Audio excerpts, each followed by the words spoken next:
About a third of the technology that is required for net zero doesn't exist today. If we believe the timeline of having net zero by 2050 or some point after that, that's a really intense effort, and a lot of challenging solutions need to be developed. How can we use automation and AI tools to get our productivity up and reduce our development timelines by double-digit percentages in a relatively short period of time?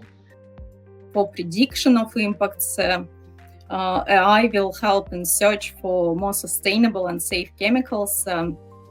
manufacturing that will cover potential environmental impacts more comprehensively than it is done today. The machine learning chemoinformatics is very much about consolidating our chemical datasets, so developing the chemical descriptors,